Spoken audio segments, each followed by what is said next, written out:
Hey, right, here we go, part 7 of the Triumph Bonneville Bother Black Custom series in association with MOTONE Customs. Now, before we get started, remember the MOTONE Customs Black Friday sale is now on. A huge discount on all of their products on their official UK website, and this particular promotion finishes at 12 PM on Monday the 27th of November. It's an event that only comes around once a year at MOTONE Customs, so if you're watching this a month from now, I'm afraid you've missed your chance. And I'm saying that because in 6 months' time, somebody will leave a comment in the comment section or they'll email me telling me that the code doesn't work, and that code is in the video description down below, along with the links for the bits that I'm going to fit on the bike today. Love the world, but keep the sky on your mind. Now, I remember about a year, maybe 18 months ago, Sam telling me that he needed to develop some bar end mirrors for the Triumph bikes and other bikes. And apparently having a very thin mirror dish is now all the rage. Now, there is a certain manufacturer of custom parts that is now famous for its bar end mirrors because the mirror dish is only something like 4mm in width. It's become the most sought after, if you like, industry standard custom mirror. And obviously MOTONE Customs knew that they were going to have to match something along those lines, but as Sam looked into it, he discovered that in order to achieve that very thin mirror dish, this particular company is using aluminium mirrors. That is, the actual reflective surface itself is made of aluminium, which has to be polished to within an inch of its life to achieve that, reflective surface. But because it's aluminium, which is reasonably soft, it then has to be treated in various ways to stop it from scratching too easily. But as I discovered when I was looking at one of these mirrors at the NEC Birmingham on Monday, this treatment isn't very successful. Something which Sam discovered when he was sort of researching into the construction and design of the mirrors that he wanted to make way back when. Now, I suppose if you're prepared to spend all that money, because these mirrors are expensive, on something that's only going to be usable for a year or two, that's okay, but MOTONE Customs wanted to do it better. And so, knowing what parameters and specifications he had to beat, he put on his lab coat, laughed maniacally, and eventually came up with these Tourismo mirrors. Now, I very unscientifically tried to measure the thickness of the disc. I think they're round about 3mm in thickness, or somewhere between 3 and 4mm in thickness. Sorry, I wasn't in camera here, I'll move it up in a minute. So whichever way you look at it, it either beats the specification or matches the specification of the market leader. But the best part is, despite the fact that these are now very probably the thinnest custom mirrors in the world, people managed to make the actual reflective disc out of glass. And not just any glass. This glass was forged and tempered by dwarves in secret caves hidden away in the Snowdonia region of Wales. Actually, that's not true. Sam refused to tell me about the specification of this glass because it is now a closely guarded MOTONE Customs secret.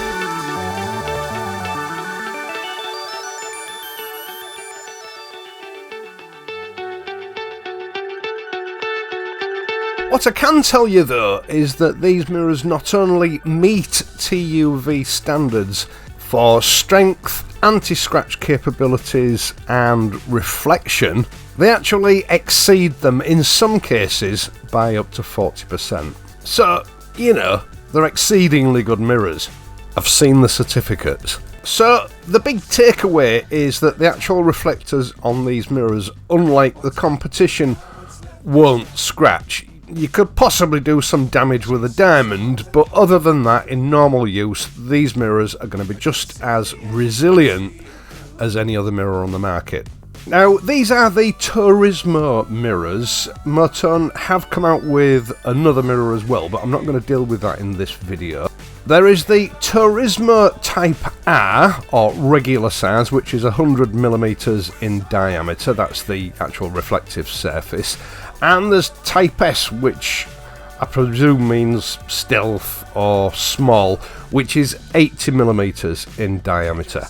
They feature a specially patented ball swivel, which eliminates vibration in use and helps to prevent the incident of them sort of being knocked out of adjustment if you catch them with your elbow or whatever while you're moving your bike around. They're actually quite stiff. Once you've set them, it takes quite a lot of force to realign them. The components are CNC machined from 6061 grade aluminium. They're then mirror polished and then black anodized to give them that sort of sexy, glossy black look.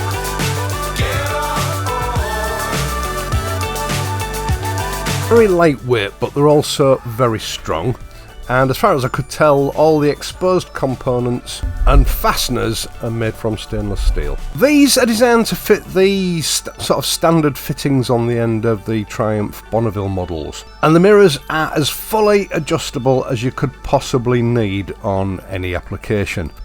Now, the mirror that we're looking at here is the Type S 80mm or small Turismo. Once fitted, as you can see, the arm is fully adjustable, so you can either mount them upright on the bike or you can have them underslung. The actual mirror lenses themselves are slightly tinted. As far as I could tell, it was sort of a blue colour to cut down on glare from vehicles behind you on a night time. And of course from the sun if it's behind you and it happens to be at the wrong angle. Now, MOTONE tell me that they are working on other mounting systems for other makes of motorcycle. If you just have the standard hollow traditional bars, they also have an adapter for those, which I'll show you in a few minutes. The mirrors come complete with two shims or adapters, one suitable for 22mm handlebars and one suitable for standard 1-inch handlebars. They also come with an Allen key for fitting. The mirrors are sold separately, so if you're one of those people that just likes to have one mirror, that's no problem. Or of course you can buy them in pairs. Dangerous times don't fly too high. As far as I can see, these are designed to be used in conjunction with MOTONE's bar end product. To be honest, it's so long since the bobber was in its standard configuration, I can't actually remember what the arrangement is from the factory. Obviously, this bike has always been an exclusive MOTONE project, so I have some old prototypes fitted of their brass bar ends. Although I seem to remember that Sam did send me some black ones at the beginning of this project. I'll have to have a look and dig them out. I did have to rush this filming session slightly because we had a lot of rain on its way. Now you need to select the appropriate shim or collar and then just slide it onto the end of the handlebar. They are a fairly tight fit, which obviously is necessary for this sort of application. They've also got a split in them which will effectively tighten up as you clamp the mirror in place. It's then just a matter of slightly loosening off the fixing screw and then sliding your mirror onto that shim, adjusting it to the desired position and then tightening the clamp up. That's all there is to it.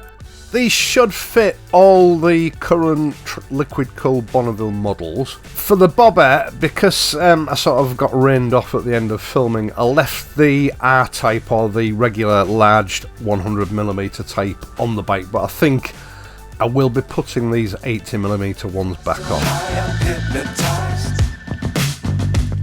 What's up is down, what's left is right.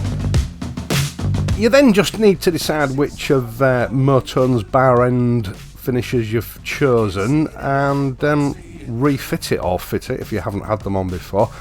What I would recommend with these is don't over tighten them, but I would recommend a little bit of medium strength Loctite.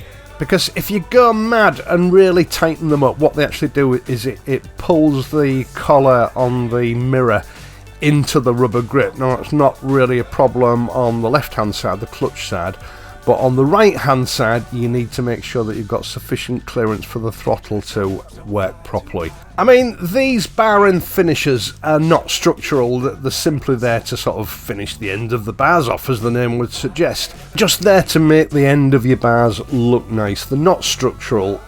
Don't over tighten them, there's no need to over tighten them, but a little bit of Loctite on the threads before actually screwing them in will make sure that they're set in place, they won't work loose and they won't be driving you mad while you're using the bike.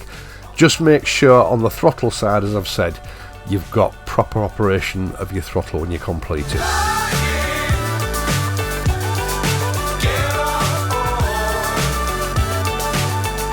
Now, until I got involved with this little project, I've never really put much thought into mirrors. You know, you get bad ones, you get good ones, you get ones that are okay. In the past, I've never really thought about what goes into them.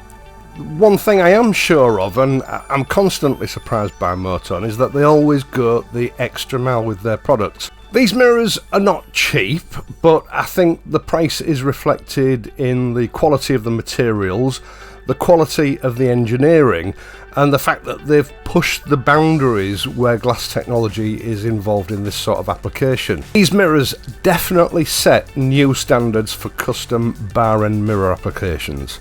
And certainly, for the moment, where custom mirrors are concerned, these are the mirrors by which all others will be judged.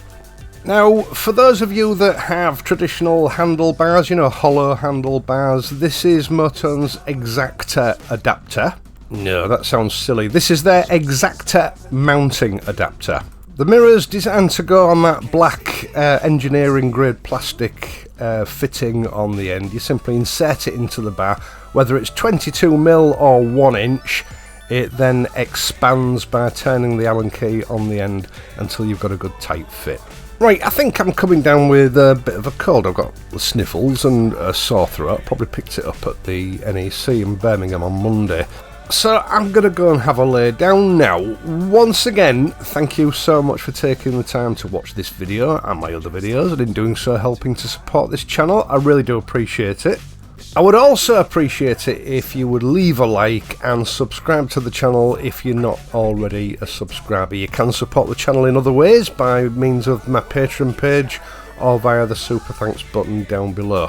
As I said at the beginning of the video, the products that I've shown you in this video will be in the video description down below, along with that Black Friday code which is valid until Monday. I will of course be back next week, so until then please ride safely and I'll see you soon.